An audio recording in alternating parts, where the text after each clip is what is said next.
जेठ 14 गतेको राशिफल लिएर उपस्थित भएको छु। नमस्कार, म ज्योतिष सबै भण्डारी। मेष राशि हुनेवालाहरूलाई आज सम्बन्ध र साझेदारीमा केही उतार चढावहरू आउन सक्नेछ। स्वास्थ्यमा निकै नै ध्यान दिनुपर्ने दिन देखिन्छ। वृष राशि हुनेवालाहरूलाई कामको चाप बढे पनि आर्थिक पक्ष सन्तोषजनक देखिन्छ। आज हजुरहरूले खानपान र आफ्नो आराममा ध्यान दिनुहोला। मिथुन राशि हुनेवालाहरूलाई आज प्रेम, रमाइलो र सृजनात्मक काममा सफलता मिल्ने दिन देखिएको छ। आज हजुरहरूलाई यात्राबाट लाभ मिल्ने सम्भावना छ। कर्कट राशि हुनेवालाहरूलाई घर परिवारको विषयले मन अलिअलि चिन्तित बनाउन सक्छ। त्यसै गरेर खर्चमा नियन्त्रण गर्नु उपयुक्त हुनेछ।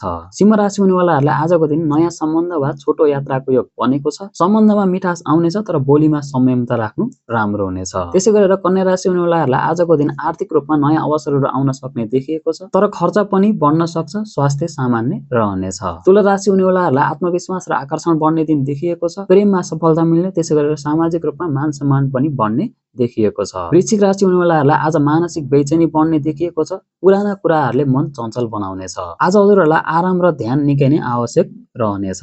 धनु राशि हुनेवालाहरूलाई आजको दिन साथीभाइहरूबाट सहयोग मिल्ने, त्यसै गरेर आम्दानीको नयाँ स्रोतहरू खुल्ने र लाभको संकेत देखिन्छ। मकर राशि हुनेवालाहरूलाई आज करियर र जिम्मेवारीले व्यस्त बनाउनेछ। त्यसै गरेर परिवारलाई समय दिन नपाउँदा केही दूरी महसुस हुन सक्छ। कुम्भ राशि हुनेवालाहरूलाई आज अध्ययन, यात्रा र नयाँ योजनाको लागि राम्रो दिन देखिएको छ। त्यसै गरेर मनमा उत्साह र सकारात्मक सोचहरू बढ्नेछ। मीन राशि हुनेवालाहरूले आज आर्थिक लेनदेनमा सावधानी अपनाउनु होला। भावनात्मक रूपमा आजको दिन हजुरहरूलाई संवेदनशील देखिएको छ।